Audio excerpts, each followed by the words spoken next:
Welcome to our city. I'm Alonzo Jones, sitting in for Mayor Chris Bowledge, and here's what's going on this week around our city. On Wednesday, August 12th at 9:30 a.m., Mayor Bowledge will attend the United Airlines Summer Assist Program closing event, where he will address 30 students from the city of Elizabeth who were chosen to work for United Airlines this past summer. It will be held in Terminal C at the Newark Liberty Airport. Immediately after that event at 10 a.m., Mayor Bowledge will attend Elizabeth High School's August graduation ceremony.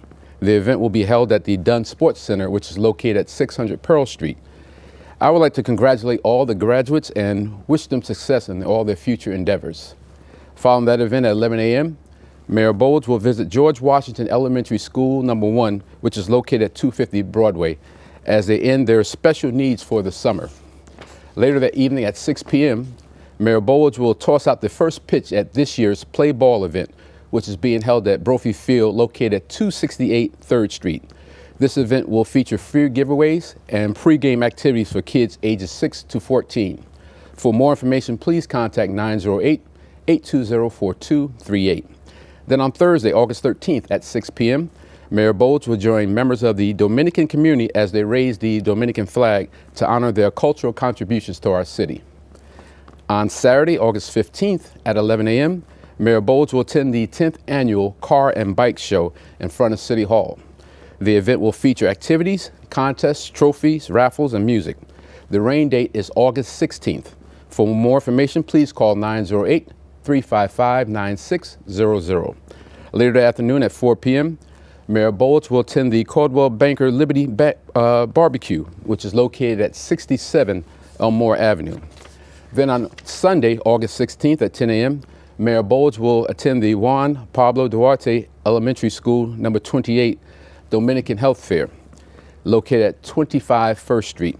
If you need more information concerning these events or any other, please contact the Public Information Office at 908-820-4124. And we'll be back with this week's show after these words. Thank you.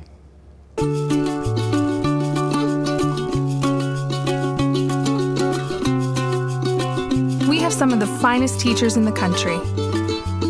And then they graduate. Kane University. Welcome back to our city, and this week's segment is one you definitely don't want to miss, and I'm glad I'm here myself. Today we're talking about Trinitas' Eat Right program. And joining me to discuss this week's topic is Teresa Andrews. Hey Terry, how are you?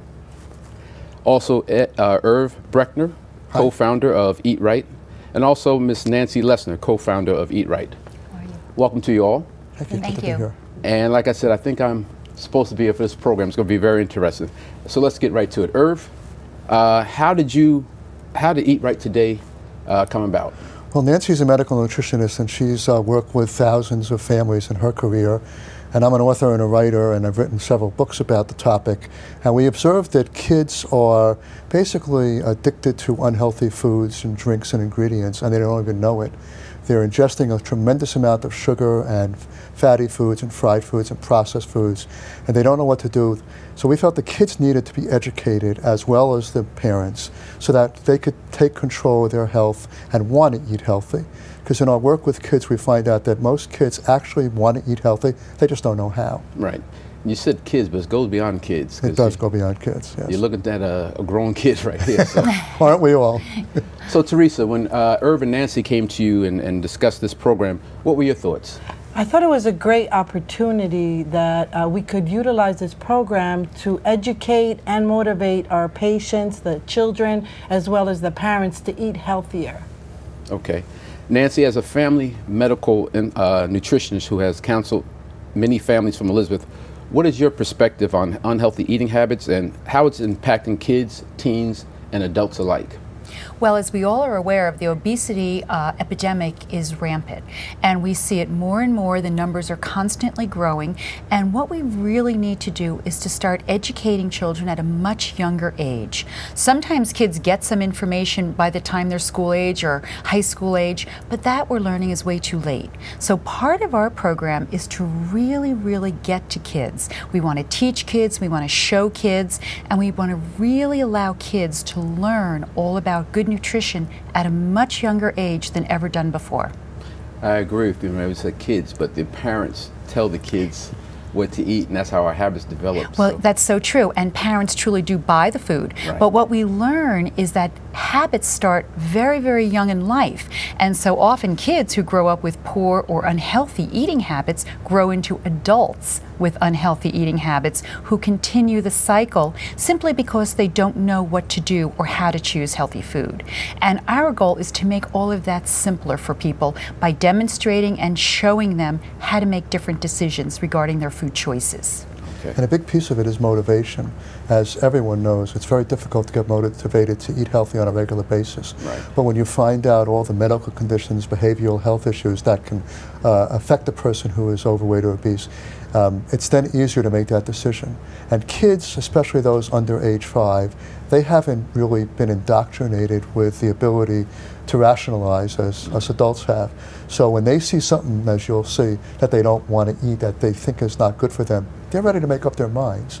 So sometimes the kids influence the parents, which is what we've observed. Unfortunately, when you see certain items going through a store, they're attractive, and that's what you want. And you say, give me that, and parents give it to you, whether it's healthy or not. So.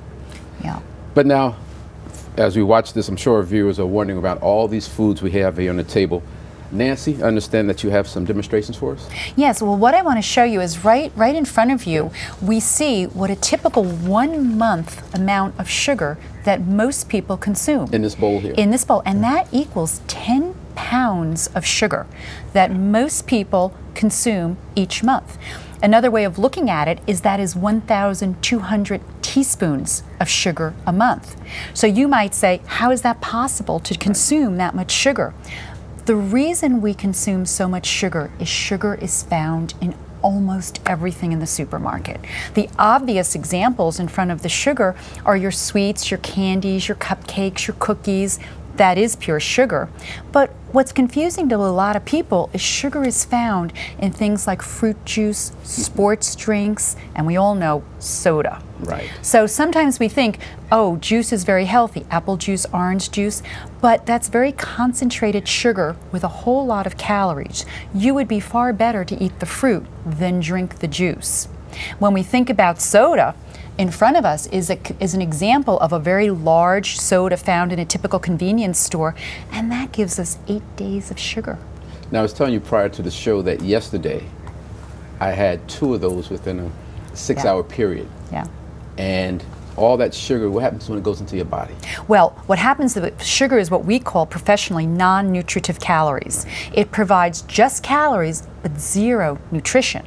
So you filled yourself up. You could have filled yourself out with a pound or so, but you got zero nutrition. No vitamins, no minerals, no protein, no fiber, nothing nutritious is found in soda. The reason we drink so much, or perhaps it tasted so good to you yesterday, was the sugar. Right. Once we start with the sugar, we want the sugar.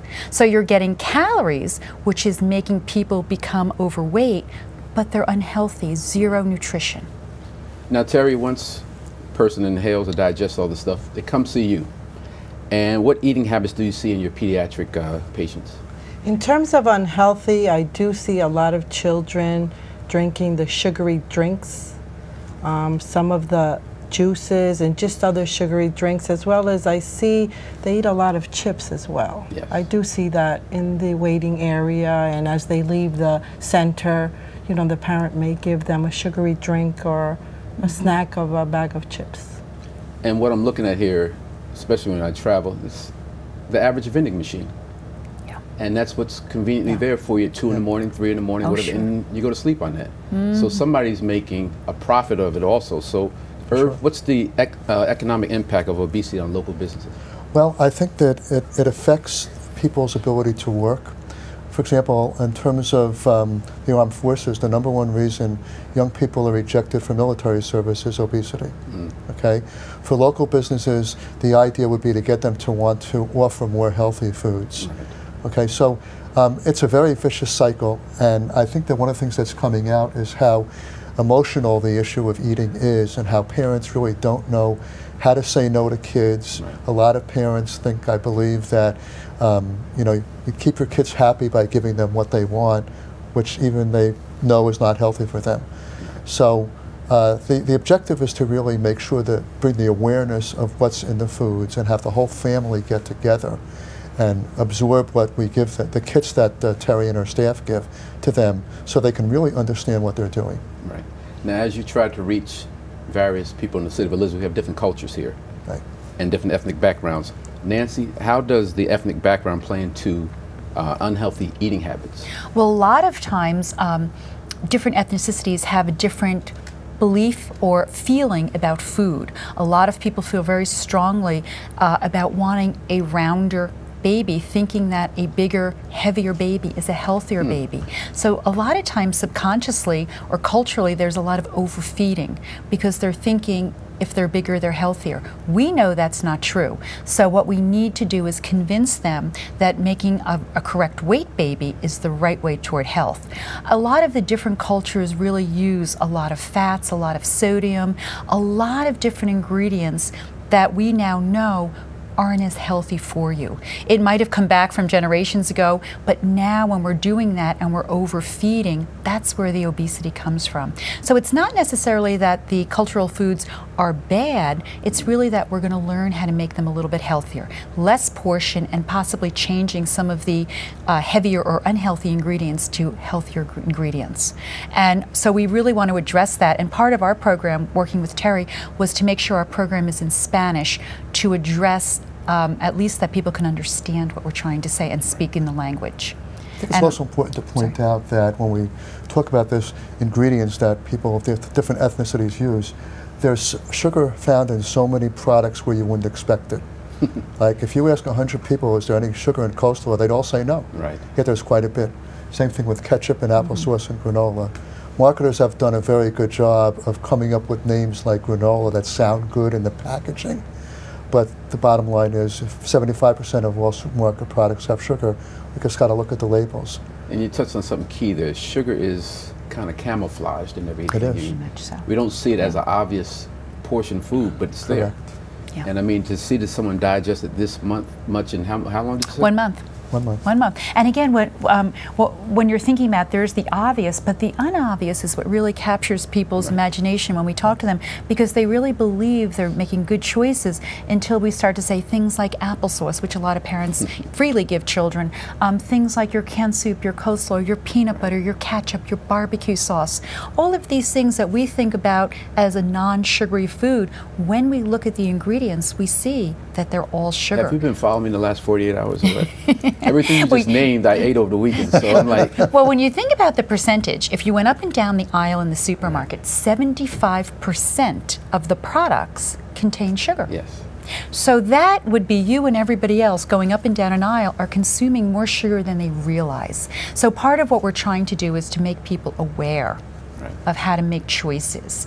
And when you tell a kid about the 10 pounds a month and say that's 120 pounds a year, and then you ask them how much they weigh, they're eating more sugar, which includes high fructose corn syrup, than they weigh over the course of a year. And when they hear that, it like sinks in and hits them. So in the past 10 minutes, whatever we've been here, you've done a great job of making me want to change my lifestyle. But Herb, how do you motivate kids and parents to want to eat healthy? Okay. Well, there are several ways. Actually, there are 5 different ways to motivate people that we've figured out.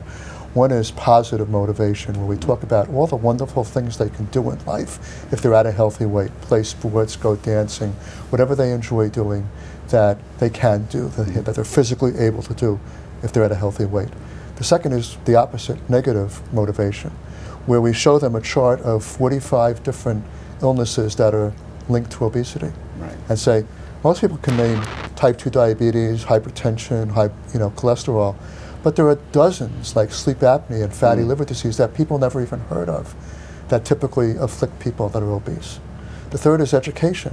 When you say to somebody, apple juice and grape juice are all, they process out all the fiber and the nutrients during manufacturing, and what you see on the shelves is basically sugar water. So you have to add sugar to make it taste good. So it's better to just pick up an apple or an orange instead of the juice version, the educational process. The fourth is sugar shockers, where we talk about that a big gulp has 8 days worth of sugar. In coleslaw, there's 2 days worth of sugar and so forth. And the last one is money.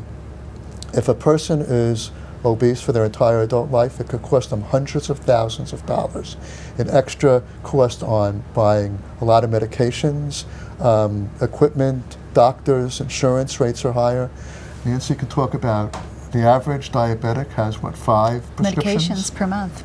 And again, if these habits start young and then they continue through your life cycle, all of a sudden it does change. It does change your health outcome. So one of the motivations for working with Terry is really that to capture this at a young age and to really provide people with the correct information to empower themselves to make good decisions and to really have their children participate in this as opposed to the parent kind of yelling at the child to make a good choice.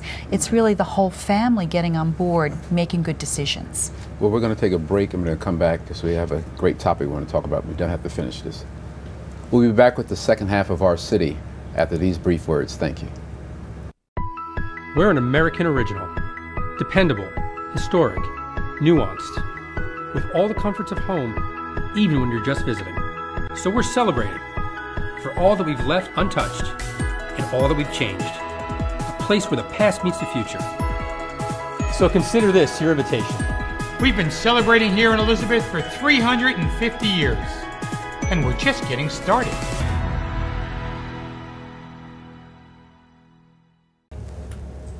Welcome back to the second half of Our City, where we're talking about a very important life-changing issue, Trinitas Eat Right program. And on the panel today, we have Terry, Irv, and Nancy, and we've been talking about some great information here. So let's continue here. We talked about the apple juice and the sugar, and I also see another one of my favorites down the aisle there. We have the nuggets. The nuggets, chicken nugget. Well, let's all look at a chicken nugget now that you brought it up. Don't give it to me if I can't eat it. Yeah, you might not want to eat Okay. it.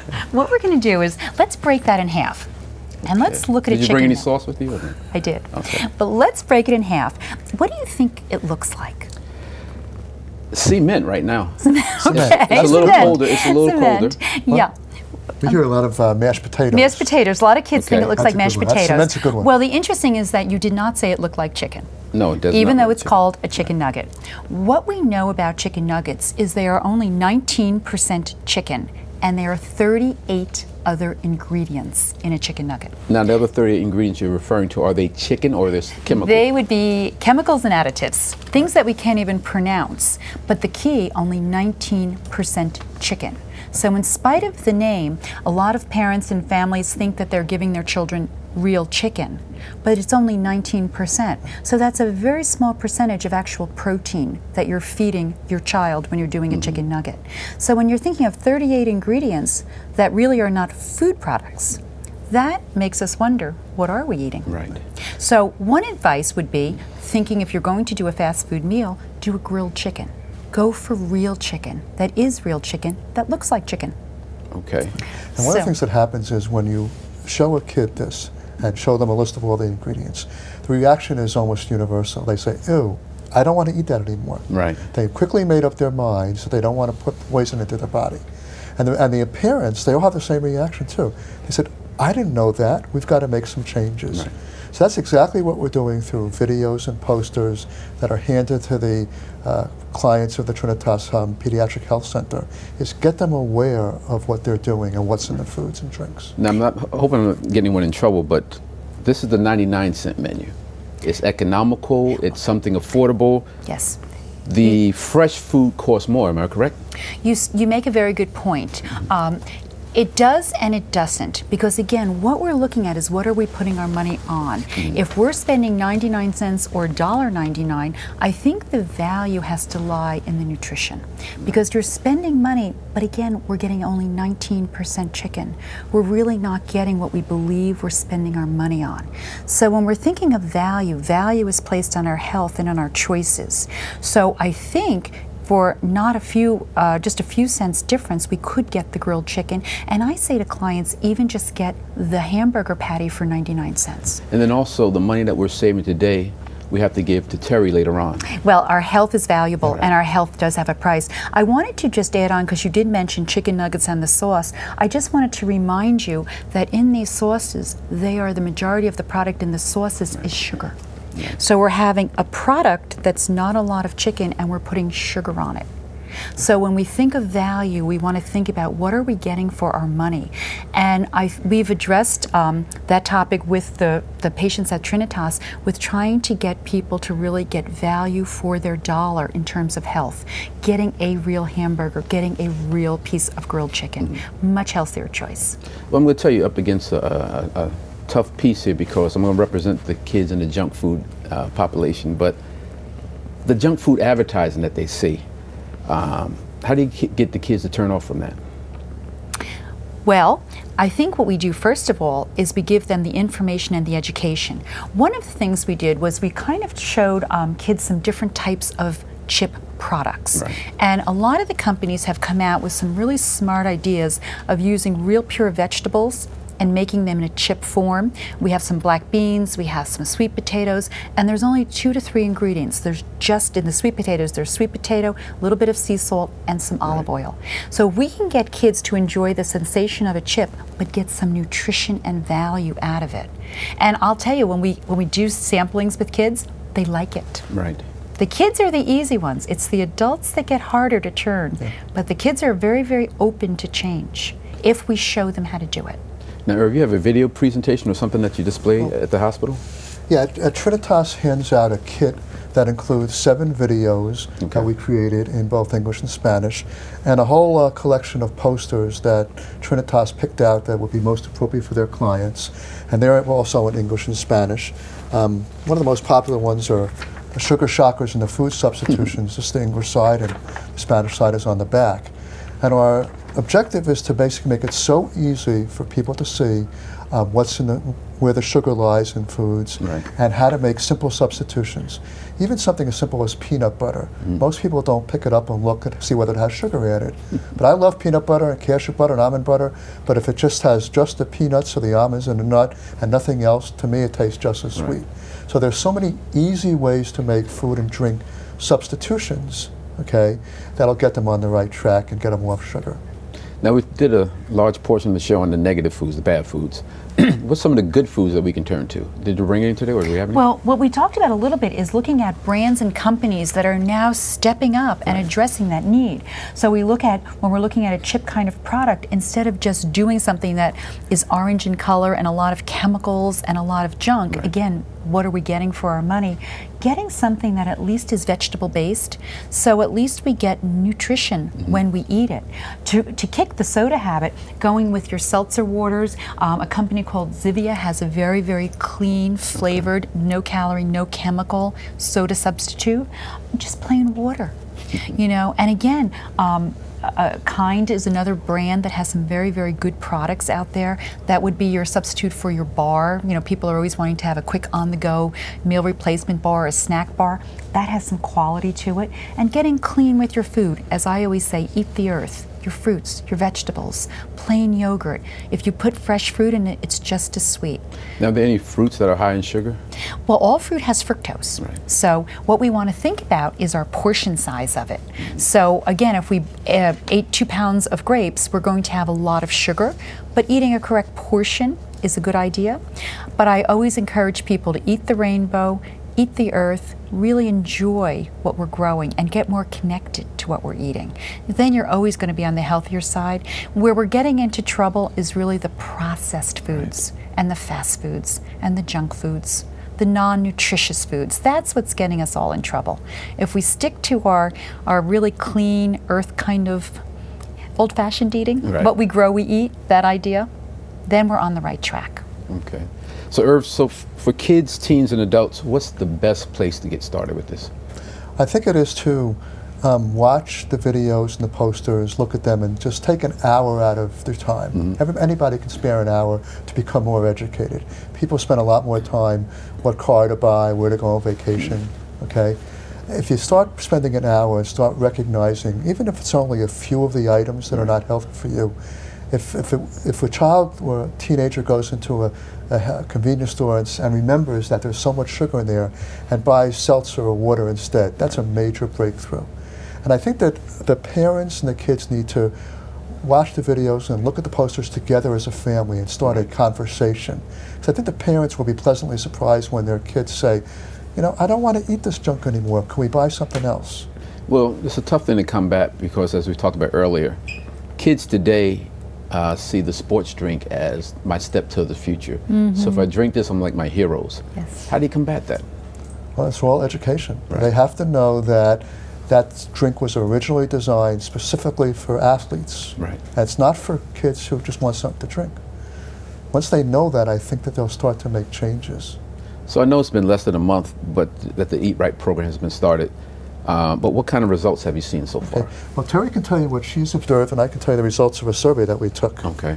Terry? I think what I've observed is that the families are very receptive to receiving the kits.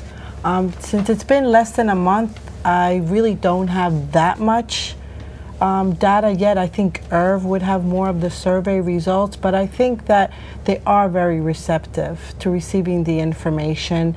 And we plan to ask them questions as they return to us. You know, what changes have you made with your family? What did you think about the posters? Did you learn anything? So this way we keep it going and we try to teach them healthier ways of eating. Are you able to get into the daycare centers and the schools or no? Not myself. Right. Right now the program has just started at Trinitas, and we'll talk about that in a minute, but we took a survey. When the kits are handed out to the moms and dads, Terry's staff asked 3 questions. And one of the questions is, which of the following foods and drinks do you have in the home most of the time? And 93% of the first 103 said juice drinks. Now, we all know that juice drinks are nothing more than sugary water. But I think what's going on is it's in a nice package with pictures of juice, fruits on it. It says the word juice. And people might think that it's healthy. So as a result of that, we made up a poster called The Truth About Juice and Juice Drinks in English and Spanish that gives them a very simple 2 or 3 paragraph education about juice drinks. Because it's so prevalent as per the survey results, if we can get them to start thinking about substituting something instead of juice drinks, it'll be better for them. But it's a fruit drink, so it has to be healthy. You know, that's the condition. That's what we're conditioned to think. That's what we're trying to change in people, for sure. Now, Irv, what's your vision for Eat Right beyond this wonderful program with Trinitas? Okay, well, this program is probably going to help at least 1,000, maybe 1,500 families, and it's a great start. But as you know, Elizabeth has tens of thousands of families, and we need to expand on what we're learning and developing here, getting into the schools, community groups, and so forth, because we need to address obesity in a very big way. We need to make a dent and get everybody on board. Because, you know, I think in the 32,000 kids that live in Elizabeth, they consume the equivalent of millions and millions of cookies in sugar. An average of 39 cookies per day per child is what they take in. So we need to reach a lot more people. It's a great start. 39 cookies per day. Of all the sugar you take and all the sources, that's what it's equivalent to. Unfortunately, I have to wrap now, but if someone wanted to contact you, how can they find you? We have a website called www.weeatright.com, and there's plenty of information on the Trinitas website, and folks can call the Pediatric Health Center. If this kit is free for clients of the clinic, and we hope that it become a standard for many other places in Elizabeth and other towns and cities, because obesity is such a big problem. Thank you for joining us today, and don't stop. It's a great campaign. We need that. Thank you. Thank you. On behalf of Trinitas and the Eat Right program, I want to thank you all for tuning in today and thank our guests, Ms. Terry Andrews, Irv Breckner, and Nancy Lessner. On behalf of Mayor Bowledge and the City of Elizabeth, we want you to have a safe, wonderful, and great week. Thank you.